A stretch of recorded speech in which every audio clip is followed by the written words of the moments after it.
بتبدأ الحلقة وبنشوف مريم وهي واقفة مع مصطفى أبو الخير وبيطب عليهم كرم أخوها وبتحصل مشادة كبيرة بين كرم ومصطفى وبتنتهي بمشيان مصطفى.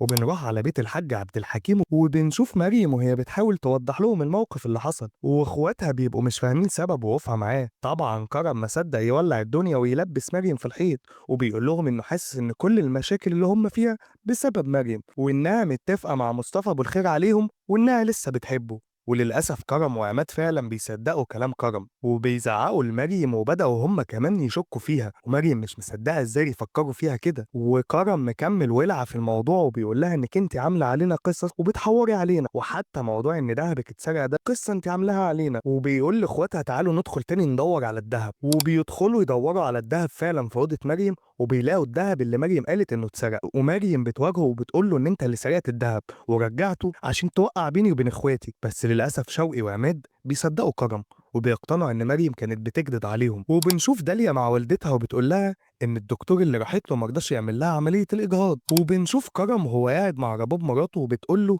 انها مش مصدقه ازاي مريم تعمل كل ده وبيقول لها ان مريم خلاص اتكسرت قدام كل اخواتها وملهاش قومه تاني. ورباب بتفكر ان مريم لسه ماسكه عليه موضوع سرقه الحسابات وانها كمان عايزه تنتقم من مريم عشان سرقتها في ذهبها. وبنشوف شوقي وهو واقف بيتكلم مع نسمه مراته وبيقول لها انه مش مصدق ازاي مريم تعمل كده وبيزعق لنسمه وبيقول لها مش بعيد تكوني انت كمان عارفه اللي عملته وما رضيتيش تقولي لحد. وبتقول له انك ازاي تفكر ان مريم ممكن تعمل كده يا شوقي، دي اختك الصغيره وانت اكيد عارف تربيتها وانها مستحيل تعمل كده. ومن كتر الضغط شوقي ما بيعرفش حرفيا ياخد نفسه ونسمه بتهديه وبتقول له انك تعبان ولازم تهدى. وبنشوف سيد ابو الخير وهو قاعد مع سيد ابنه وبيتصدم لما مصطفى بيقول له انه هيسيب الفيلا لانه تعبان ومش قادر يستحمل كل المشاكل اللي بتحصل وانه متضايق من تصرفات ابوه مع عبد الحكيم.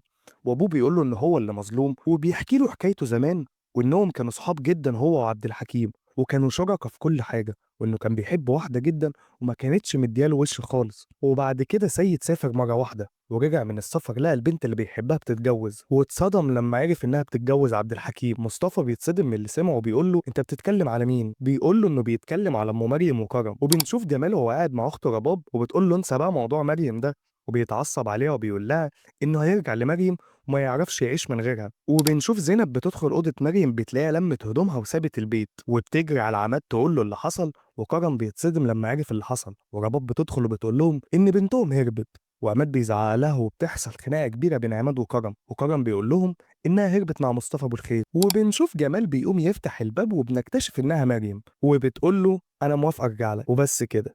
دي كانت الحلقه ال 25 من مسلسل اسمة العدل.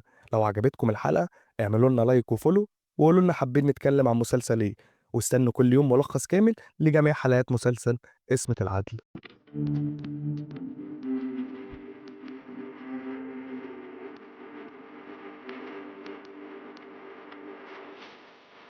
بتبدأ الحلقة 26 واحنا شايفين مريم وهي بتخبط على باب جمال وبتقول له انها موافقة ترجع له. ساعتها جمال حرفيا بيتصدم وبيبقى مش مصدق ومريم بتقول له لو مش موافق خلاص انا ممكن امشي. بيقول لها ده انا ما صدقت انك جيت يا مريم. ومريم بتقول له انك هنتني كتير يا جمال بس انا عارفة انك بتحبني وانك عملت المستحيل عشان ترجعني ليك واني كمان عايز ارجع لك عشان البنات تعيش في امان وسط ابوهم. وجمال بيبقى طاير من الفرحه ومش مصدق اللي مريم بتقوله وبتقول له ان شهور العد خلصت ولازم نتجوز من اول وجديد وانها عندها شروط عشان ترجع له تاني. اولهم انها عايزه فرح كبير يرد لها كرامتها وانه يتأجل لحد ما ابوها يرجع بالسلامة عشان يشهد على الجوازة وانها عايزة جمال يدفع فلوس عملية ابوها. وجمال بيقول لها انه موافق على كل حاجة وبتقول له ان في شرط كمان اخير انك تشتري الوكالة وانها مش قصدها تلوي دراعه بس هي عارفة اهميتها عند ابوها ومش عايزة تفرط فيها عشان الوكالة لو راحت من ابوها ممكن يحصل له حاجة. واثناء الكلام ده بتدخل رباب عليهم وبتقول لجمال ان مريم هربت مع مصطفى وفضحتنا وبيصدمها وبيقول لها ان مريم قاعده جوه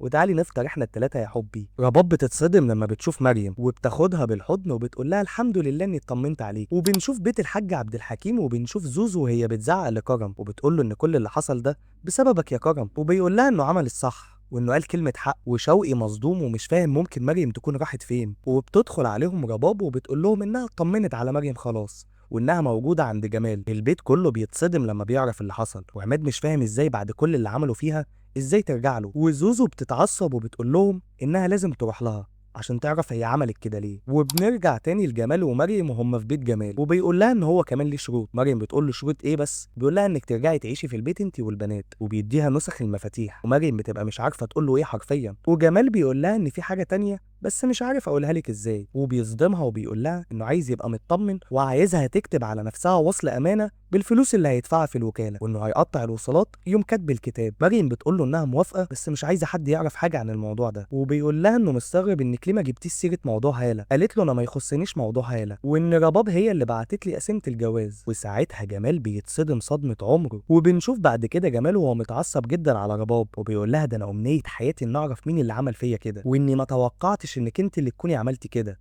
وانك يا رباب زباله، وكلمه اخت خساره فيكي. رباب بتقول له انا مش فاهمه انت زعلان ليه، انت المفروض تشكرني، وان انا السبب في كل حاجه، وانا اللي جوزتك مريم، وحياتك اتدمرت من ساعه ما اتجوزتها. وجمال بيقول لها انك مش اخت، وانك المفروض تتكسفي على دمك وتتمني الارض تتشق وتبلعك. وبتقول له انك تحمد ربنا ومعاك داليا هتخلف لك الولد اللي نفسك فيه. وجمال بيقول لها انها تنسى ان ليها اخ من الاساس، وانه مش هيديها جنيه تاني. ورباب بتقول له انك مش بتجبي عليا، ودي فلوسي من ورث ابويا. جمال بيصدمها وبيقول لها انه باع نصيبها بالتوكيل اللي هي عملته له. رباب بتتجنن وبتقول له انت كده ضحكت عليا وسرقت حقي. ونهايه الاخوات بدأت تبدأ بين رباب وجمال. وبنشوف زينب وهي بتزور مريم، وبتقول لها انت ايه اللي وداكي الجمال يا مريم؟ وبتقول لها يا عمتي انا تعبت من كرم واخواتي، وانها كانت لازم تبعد وتاخد بناتها بعيد عن المشاكل. وزينب بتقول لها ازاي ترجعي له تاني بعد كل اللي عمله فيك يا مريم؟ مريم بتقول لعمتها انها مصره ترجع لجمال، وعملت كده كمان عشان تنقذ ابوها من الموت. وزينب بتقول لها يعني لو انت مش همك عمتك واخواتك، مش فارق معاك ابوك يا مريم؟ فمريم بتقول لها ان جمال هيشتري الوكاله. وبنشوف رباب وكرم، ورباب بتعيط لكرم وبتقول له شفت جمال عمل فيا ايه، وان اخوها كل حقها، وانك لازم يا كرم تقف معايا. وكرم بيقول لها انه مش هيسكت لجمال، وبيقول لها اهدي بس عشان اعرف افكر. ورباب بتقول له انت لازم تنزل حالا تروح لجمال وترجع لي حقي. وبنشوف عماد وهو قاعد مع داليا وبيقول لها انه مش مصدق ازاي مريم ممكن ترجع لجمال تاني. وداليا بتقول له ان معاها حق، وانكم كلكم جيتوا عليها، ولما سابت لكم البيت برضه واقفين ضدها. وبيحصل بينهم خناقه كبيره بسبب رجوع مريم لجمال. وبنشوف جمال وكرم في المطعم، وكرم بيقول لجمال انت ازاي تعمل كده مع اختك، وان ده حقها الشرعي. وجمال بيقول له بلاش انت تتكلم يا كرم، اللي انا عملته مع اختي ما يجيش حاجه جنب اللي انت عملته مع اختك، وانك سرقت دهبها. وكرم بيقول له انه عمل كده عشان اخته، وما تقارنش ده بده يا جمال. وجمال بيقول له ان اخته خدت منه فلوس وخير اكتر من حقها بكتير. وكرم بيهدد جمال وبيقول له انا مش هسكت لك يا جمال. فجمال بيتعصب وبيقول له انت بتهددني ولا ايه، وبيطرده من المطعم. وبيرجع كرم لرباب وبيقول لها انك ورطتني في مشكله كبيره مع جمال، وان جمال هدده انه يقول لمريم باللي كرم عمله معاها. وكرم بيترعب ان ده يحصل، عشان لو ده حصل هيطلع حرامي وسط اخواته كلهم، وابوه لو فاق بالسلامه ممكن يقطعوا اليوم الدين. وبيقول لها ان اللي بينك وبين اخوكي انا ماليش دعوه بيه، وبيسيبها وبيمشي. ورباب حرفيا بتبقى مش عارفه تعمل ايه. وبنشوف جمال ومريم وهم في المستشفى، وبتنبه عليه محدش يعرف انك انت اللي دفعت فلوس المستشفى. وبتديله التليفون وقالت له يا ريت يا جمال ترد على التليفون ده. وبيلاقي مصطفى على التليفون، ومصطفى بيتصدم وبيقول له جمال انت ازاي بترد على التليفون ده؟ وجمال بيقول له انك على الله تتصل بيها تاني، وان انت وابوك اللي سرقت الشحنه، وعلى الله تقرب لعيله عبد الحكيم تاني، وانه هو اللي هيقف لهم بعد كده. وبنشوف داليا وشوقي في المطعم، وبتقول له انها عايزه زياد قريبها يدخل خزنه جمال وياخد حاجه من الخزنه. وشوقي بيقول لها ان دي سرقه. داليا بتتعصب عليه وبتقول له وفيها ايه، ما انت عملت ده قبل كده. وبتهدده لو ما عملش كده هتبعت الفيديو اللي هي مصوره له لجمال وهتفضحه قدام العالم كله. وشوقي بيضطر غصب عنه انه يوافق. وبنشوف مريم في عربيتها وهي معاها منصور المحاسب القديم، وبنعرف منه ان كرم كان بيخرج قماش كتير من الوكاله من غير ما يتأيد، وحتى الحاج نفسه ما كانش بيعرف اي حاجه.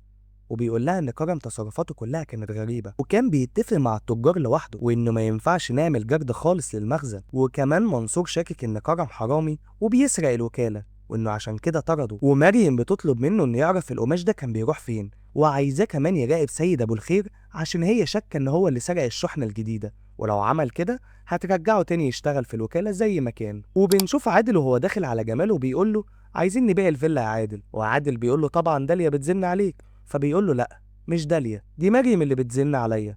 وعادل بيتصدم وبيقول له داليا؟ داليا ازاي يا جمال؟ بيقول له انه رجعها، وإنه هيكتب لها الفيلا باسمها. عادل ساعتها بيبقى مكسور ومش عارف يقول إيه. وبنشوف شوقي وعماد قاعدين في فيلة أبو الخير، لأنه اتصل بشوقي وقال له تعالوا أنا عندي لكم عرض مهم جدا.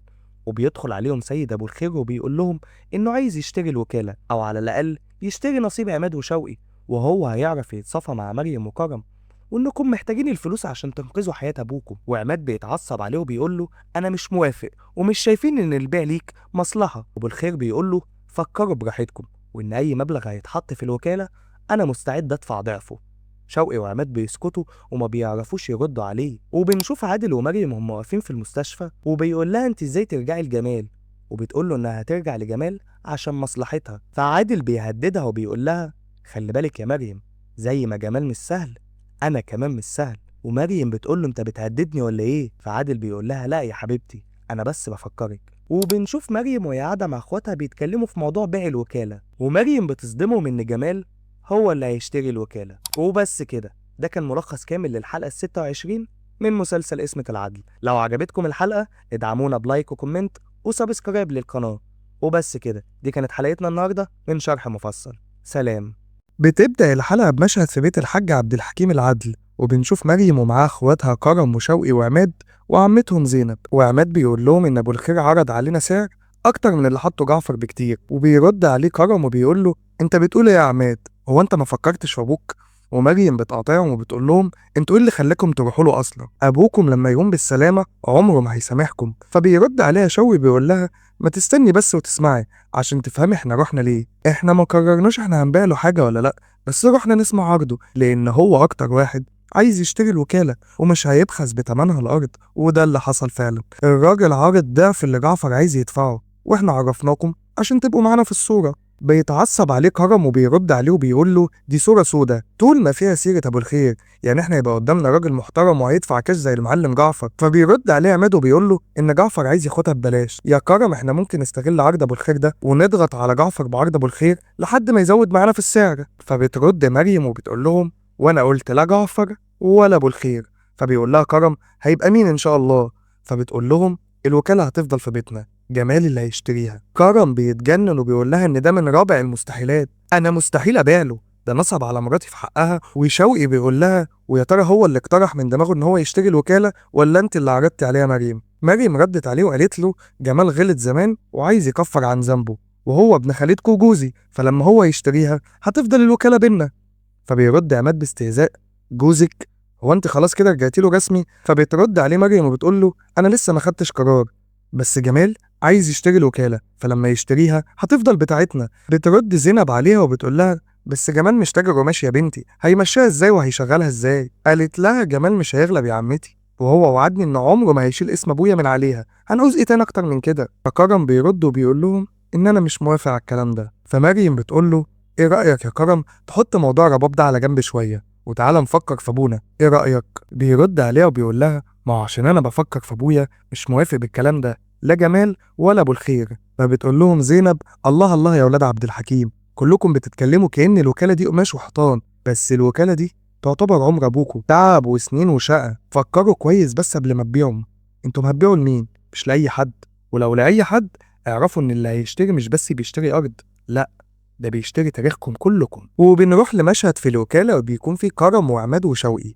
وبيبدأ كرم وبيقول لهم أنا عايز أفهم هو في إيه؟ هي مريم عاملة لكم عمل؟ كل ما أقول كبرتوا وفهمتوها على حقيقتها ألاقيكم واقفين في صفها. بيرد عليه شوقي بيقول له إحنا ولا في صفك ولا في صفها دلوقتي، وكل اللي بنفكر فيه دلوقتي هي المصلحة وبس. وهو المصلحة إن إحنا نبيع لعدو أبوك ولا نبيع لجمال؟ فبيرد عليه عماد وبيقول له احنا لسه ما قررناش هنبيع لمين يا كرم، لسه مريم بتشوف هتعرف تجيب لنا احسن سعر من جمال ولا ايه. فبيرد عليه كرم وبيقول له وبالنسبه لجعفر اللي احنا قعدنا معاه واتكلمنا معاه. فبيقول له شوقي ماشي احنا قعدنا اتكلمنا معاه بس ما اتفقناش معاه على اي حاجه ولا حتى اخدنا منه عربون، بعدين ده بيع وشراء يعني اللي يدفع اكتر يشيل. فبيرد عليه كرم وبيقول له تخيل ان ابوك قام بالسلامه وخرج من المستشفى، هتقول له ايه؟ بعنا لعدوك ولا بعنا لجمال؟ فبيرد عماد وبيقول له لا جمال غير ابو الخير يا كرم، وابوك ان شاء الله لما يقوم بالسلامه هتعرف مريم تقنعه وان اللي فات مات، وانا بصراحه كده شايف ان جمال احسن اختيار لينا. فبيرد عليه كرم وبيقول له متوقع منك انك تقول كده، ما انت مجرد دلدول لمريم.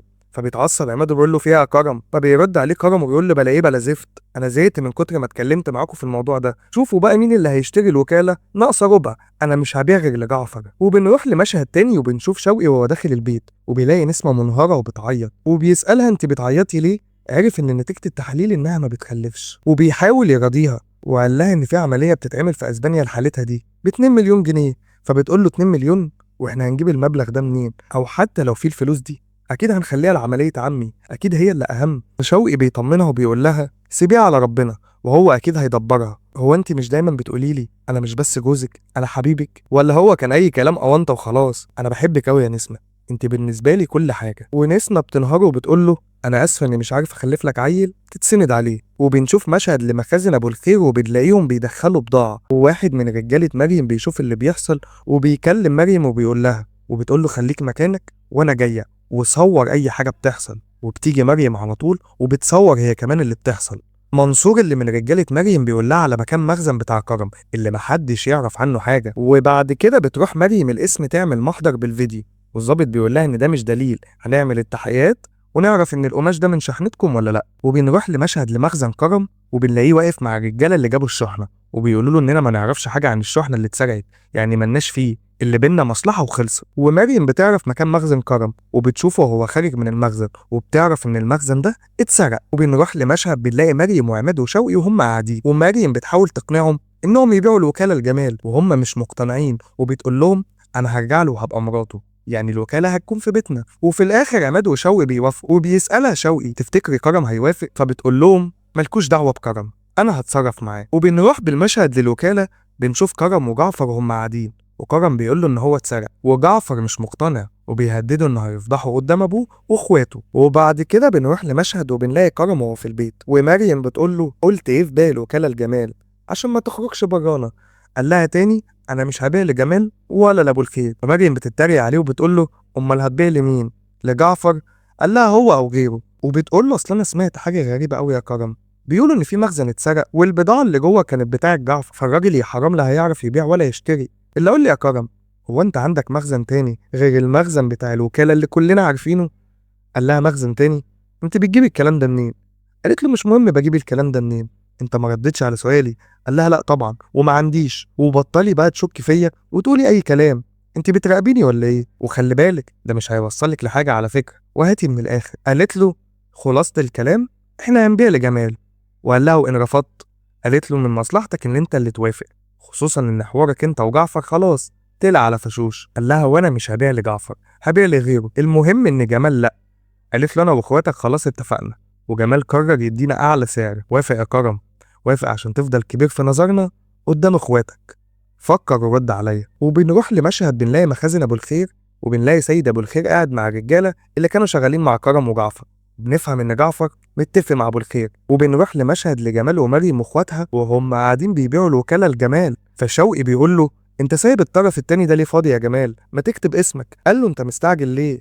يلا يا مريم امضي في الطرف التاني. واخواتها بيتصدموا ان جمال كتب لها الوكاله باسمها. فاصل سريع ونرجع نكمل الحلقه 28.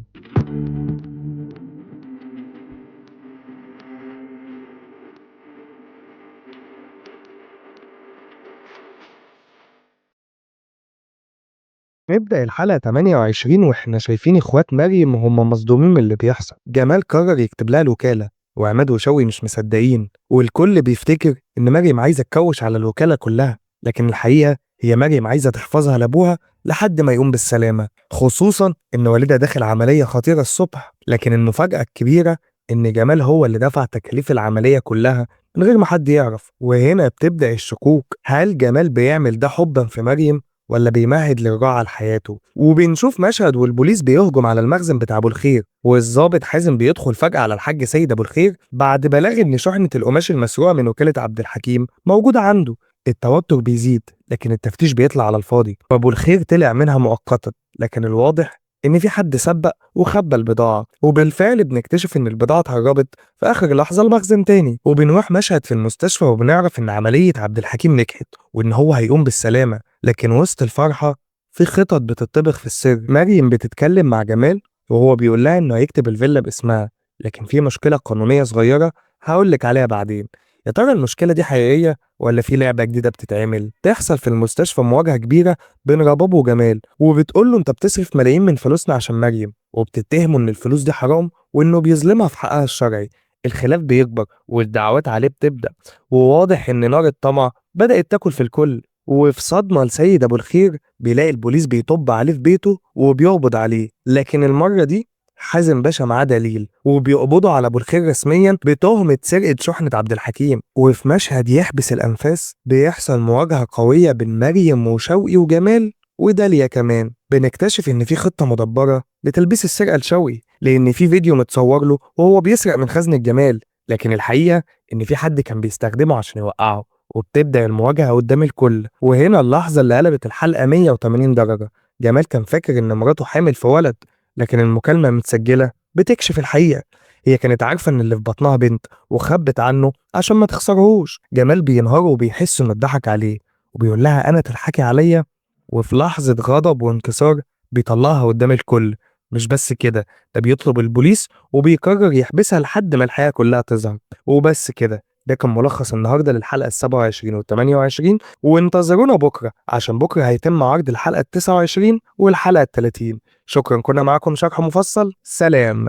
بتبدأ الحلقة 29 وبنشوف مريم وهي قاعدة مع عادل، وبتقوله إنك كده بتلعب من ورايا يا عادل، وبلاش كده وخلينا نلعب سوا أحسن، وإنها ما بتحبش جمال ورجعت لجمال بس عشان مصلحتها مش أكتر. وبتقوله إني بحبك أنت يا عادل، وعادل حرفيا بيبقى مش مصدق نفسه، وبيقول لها إن موضوع الفيلا أمره سهل، إن رضوى اشترت الفيلا من جمال وبعد كده باعتها لواحد اسمه يونس وعادل اشتراها منه، شغل محاميين يعني. وبتقوله إن جمال مضاه على وصل أمانة، وعادل بيقول لها ما تقلقيش انا هعرف اجيب الوصل ده واقطعه. وبنشوف مشهد في الاسم وسيد ابو الخير بيقول للظابط اني مش هتكلم غير في وجود المحامي بتاعي. وبعد ضغط كبير من الظابط، سيد بيقول له انا ما سرقتش حاجه، وان اللي سرق شحنه الحاج عبد الحكيم هو كرم ابنه. وبنشوف مشهد في بيت الحاج عبد الحكيم وكلهم بيسالوا يا ترى عمتهم مجمعاهم ليه، وشوقي بيشكرهم جدا على وقوفهم جنبه في موضوع هالة، وزينب بتقول لهم ان هم لازم يفكروا هيرجعوا فلوس العمليه لجمال ازاي، لان ابوكم مش هيرضى ابدا. وبتدخل عليهم رباب وهي منهاره وبتقول لهم الحقوني، البوليس جه قبض على كرم وشاكين ان هو اللي سرق الشحنه. وبنشوف مشهد في الاسم وحازم باشا بيحقق مع كرم وبيقول له يا باشا هو انا هسرق الشحنه ليه؟ اكيد سيد ابو الخير هو اللي عمل كده وعايز يلبسني مكانه، انا عمري ما هسرق حاجتي يعني. وبيدخل خضر غفير مخزن كرم وبيعترف على كرم، والظابط بيقول له ان معايا دليل انك انت اللي سرقت الشحنه، وبيندى على العسكري وبيخليه يدخل جعفر وبيقول له يا باشا كرم حرامي وابو الخير حرامي، وان انا ماليش دعوه باي حاجه. وبنشوف كرم مع اخواته في القسم وهم بيقولوا له سرقنا يا كرم، ومريم بتقول له انا ممكن اسامحك على اي حاجه الا انك انت كنت السبب في اللي حصل لابويا. وبنشوف مشهد لزينب وهي واقفه مع رباب وبتقول لها انك انت السبب، انت اللي كرهتيه فينا وفي اخواته وخليتيه عادي الكل، وان عمري ما هسامحك يا رباب مهما حصل. وبنشوف مشهد في مطعم جمال وبنلاقي ام هاله جايه لجمال عشان تبوس ايد جمال وتقول له سيب بنتي في حالها، وجمال بيتعصب وبيقول لها ما تتكلميش معايا في حاجه تخص البني ادمه دي. وبنشوف مشهد لمريم واخواتها وشوقي وعماد قرروا يسيبوا كرم يتحبس ومحدش فيهم هيقف جنبه، وعمتهم بتتجنن لما بتسمع الكلام ده، محدش من اخوات كرم عايز يقف جنبه، وعمتهم بتحاول تنصحهم عشان بس ابوهم ممكن يجراله حاجه لو عرف اللي حصل، وبيكدبوا عليه وبيقولوا له ان ابو الخير هو اللي عمل كده وانك الحمد لله انك كويس، هو انت مخبيه حاجه عني يا مريم ولا ايه؟ فبتكدب عليه وبتقول له انا خدت كارد بضمان الوكاله. وبنشوف مشهد لرباب وهي بتزور كرم وبتقول له مش عارفه اتصرف من غيرك، وبتقول له هو احنا بقينا وحشين قوي كده يا كرم؟ ده احنا مفيش حد طايقني ولا حتى ابنك طايقنا يا كرم. وبيقول لها ادعي لي استحمل الفتره دي، وبيحلفها وبيقول لها اوعى يا رباب ابويا يعرف اللي بيحصل لي مهما حصل. وبنشوف مشهد في بيت الحاج عبد الحكيم وهو نايم وسط احفاده بعد خروجه من المستشفى، وولاده بيبقوا مش مصدقين انه بيتحرك قدامهم، وبيسالهم امال فين كرم؟ شوقي بيكذب عليه وبيقول له انه سافر عشان يجيب طلبيه كده للوكاله. واثناء الكلام ده بتدخل رباب وبتقول له الحقني يا حاج وخلي العيال يتنازلوا عن المحضر. مريم بتتصدم وبتقول لها اسكتي يا رباب احنا ما قلناش حاجه للحاج. عبد الحكيم بيتعصب وبيقول لهم انا عايز اعرف كل حاجه حصلت وانا في المستشفى.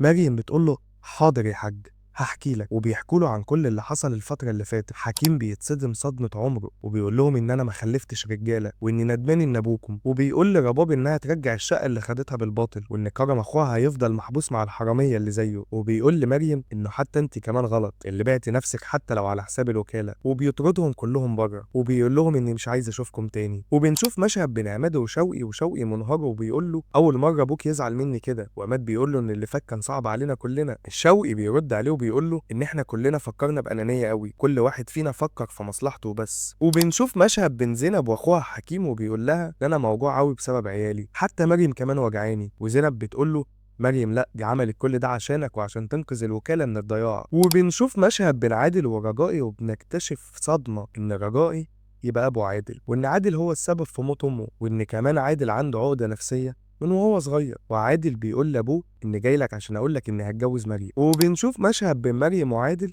وبيقول لها اتفضلي يا ست، ادي وصل الامانه اللي انت كاتباه لجمال، ويقول لها انا عملت كده عشانك، وامتى بقى هنتجوز؟ وبتقول له يا عادل انا عايز اتجوزك بس في مشكله صغيره، ازاي هتجوزك وانت في السجن؟ وبيدخل الضابط وبيقول له عادل انت مطلوب للقبض عشان عليك تهمه تزوير، وان الاستاذه مريم سجلت لك كل حاجه صوت وصوره. عادل بيتصدم وبيقول لها انت بتعملي فيا انا كده. وبنشوف مشهد في الاسم بين كرم وابنه خالد، بيقول له انت ايه اللي جابك يا خالد؟ قال له اني جيت عشان اطمن عليك. كرم بيقول له امشي وما تجيش هنا تاني. خالد بيقول له ان عمري ما كنت اتخيل اني هشوفك في الموقف ده. وبيخرج خالد من الاسم، وهو خارج عربيه بتجري بسرعه بتخبطه. فاصل سريع ونرجع للحلقه 30.